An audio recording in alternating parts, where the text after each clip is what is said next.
Salut les amis, j'espère que vous allez bien, que vous passez un bon week-end. On se retrouve en fait pour une petite vidéo sur la blockchain VeChain. Donc je vais vous expliquer un petit peu ce que c'est, à quoi elle sert et puis comment elle fonctionne. Voilà, c'est une blockchain qui est assez vieille, qui est assez ancienne. Je crois qu'elle est sortie en même temps que la blockchain Ethereum. Voilà, ben on va voir tout ça après le générique, à tout de suite.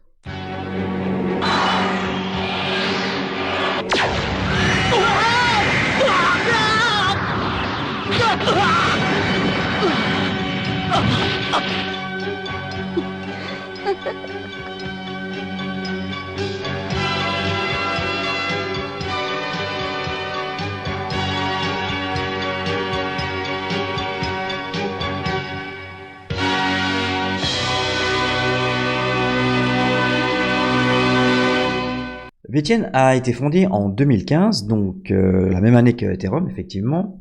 Et ça a été en fait le fruit d'une collaboration entre Jay Sang et Sunny Lu.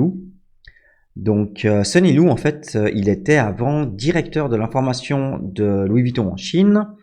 Donc l'entreprise actuellement dispose d'un siège social à Shanghai et il possède des bureaux en France, à Hong Kong, à Singapour et dans d'autres pays dont je me rappelle pas, je dois vous avouer. Donc ça a contribué à son expansion internationale, évidemment. Alors, qu'est-ce que VeChain? Eh ben, à la base, en fait, on peut juste préciser qu'une chaîne d'approvisionnement, pour de nombreux biens, est généralement très opaque. Ça rend l'expédition des produits difficile, tant pour les entreprises que pour les consommateurs.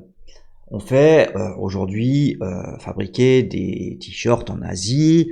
Après, on les envoie pour peut-être mettre un logo dans un autre pays. Pour finir, on les vend en France. Bref, voilà. C'est ce que les étiquettes disent, mais est-ce que les étiquettes disent toujours la même chose? On n'en est évidemment pas sûr. Donc, VeChain a été créé pour ça. Donc, c'est un projet basé sur justement la blockchain, qui est très transparente, qui propose des solutions commerciales par le biais de son logiciel. Et grâce à ces solutions, il peut offrir des capacités de suivi et d'authentification à travers sa blockchain VeChain pour expédier les produits. Donc, il est ainsi évidemment beaucoup plus facile pour les entreprises de s'assurer que chaque produit n'est pas altéré lorsqu'il est expédié en fait de ces usines. Les utilisateurs, eux, de leur côté, en profitent également car ils peuvent facilement valider la source du produit pour s'assurer qu'il ne s'agit pas d'une contrefaçon. Alors tout ça, c'est avec VeChain, c'est fait avec un processus très simple. Donc tout d'abord, chaque produit obtient une identité et un jeton unique, un jeton numérique. Et à chaque étape de la chaîne d'approvisionnement, des capteurs sont utilisés pour suivre cette identité. Il peut donc n'y avoir aucune ambiguïté dans le processus d'expédition et toutes les parties prenantes en bénéficient. On va voir maintenant comment fonctionne VeChain. Donc en fait, VeChain, c'est ce qu'on appelle aussi l'internet des objets, parce qu'évidemment, à tracer des objets comme ça. Donc la blockchain est composée de 3 composantes. Donc d'abord, il y a les dispositifs physiques.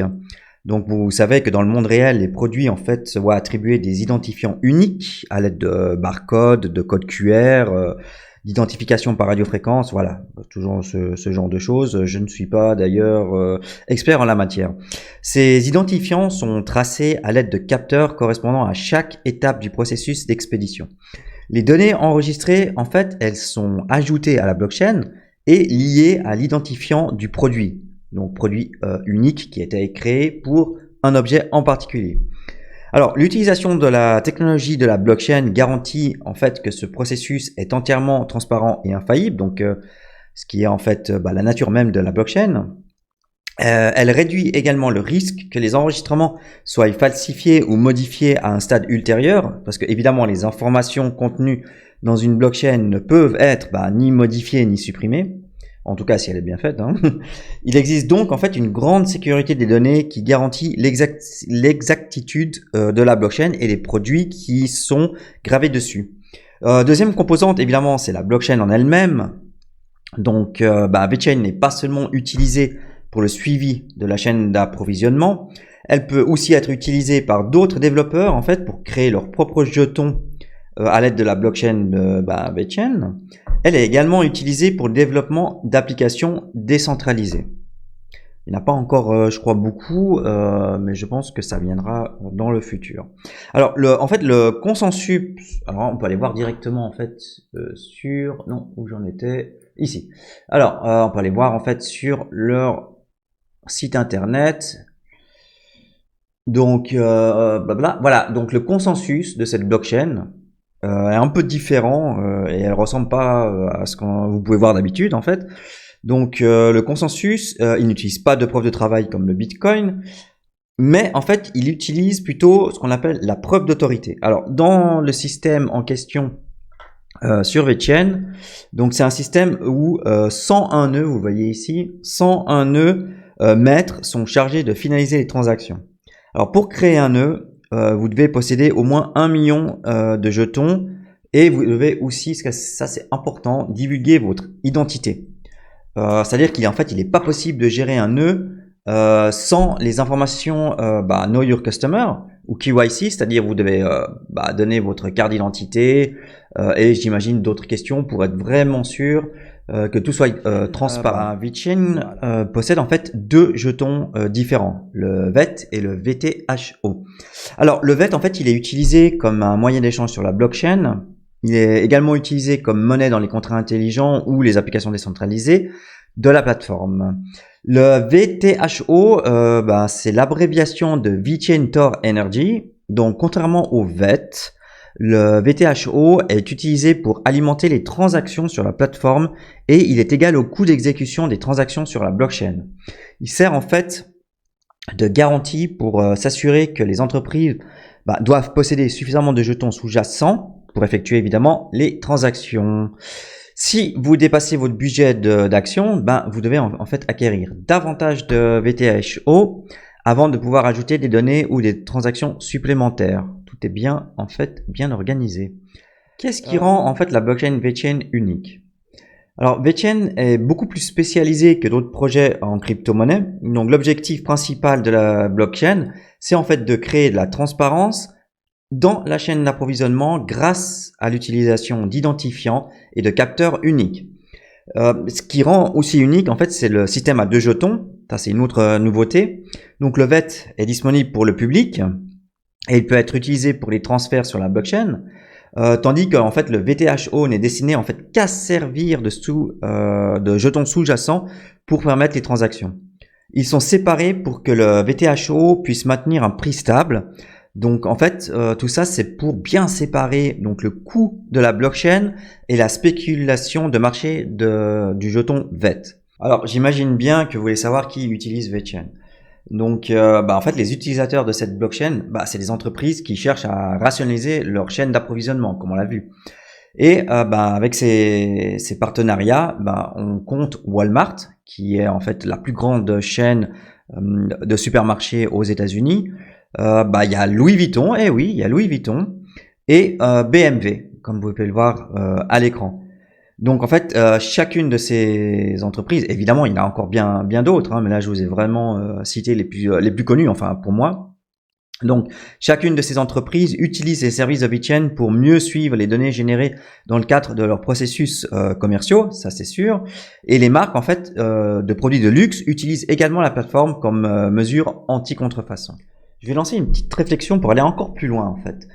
Donc, pour l'instant en fait, cette blockchain elle est utilisée donc pour un processus d'approvisionnement du fabricant au client final, c'est-à-dire que si on peut prendre le cas de ce sac Louis Vuitton, donc le matériel a été fait en France, fabriqué en France. Le matériel après il a été envoyé en Chine pour fabriquer le sac. Donc, on peut tracer en fait à l'interne pendant tout le processus de fabrication. Et après, qu'est-ce qui se passe? La contrefaçon du sac Louis Vuitton, on peut plus la garantir. Alors, si on va se projeter dans un avenir, mais vraiment très très très très loin, il faudrait un processus du début à la fin du produit. Voilà, c'est ce qu'il faudrait. Donc, je sais pas si c'est réaliste, mais donc, on fabrique le sac. Donc, le sac a un identifiant unique qui serait peut-être intégré dans le sac à travers une puce, quelque chose. Et à chaque étape, en fait, ben, quelque chose est gravé sur la blockchain. Par exemple, si ben, moi j'achète le sac pour ma copine, hein, ben, ça c'est plutôt un sac de femme, eh bien, ma copine, eh ben, elle va l'utiliser. Peut-être qu'un jour elle va vouloir le vendre. Et lors de la vente, eh ben, on peut graver sur la blockchain qu'elle a vendu à quelqu'un. Après, cette personne pourra à son tour ben, la vendre à quelqu'un d'autre. Et tout ça, en fait, on va pouvoir suivre sur la blockchain les différents propriétaires. Si on ramène ça à la voiture, comme la BMW qu'on a vu tout à l'heure, on pourrait même penser à avoir un système sur les pièces détachées, c'est-à-dire que la voiture, quand elle sort d'usine, elle a justement une puce avec un identifiant unique. Et voilà, donc la personne qui l'achète, elle va l'utiliser, boum, elle a un accident. Eh bien, le garage va pouvoir mettre sur la blockchain le numéro de série des pièces de rechange pour prouver que c'est bien des pièces de rechange de BM et puis pas des pièces de rechange d'une autre marque.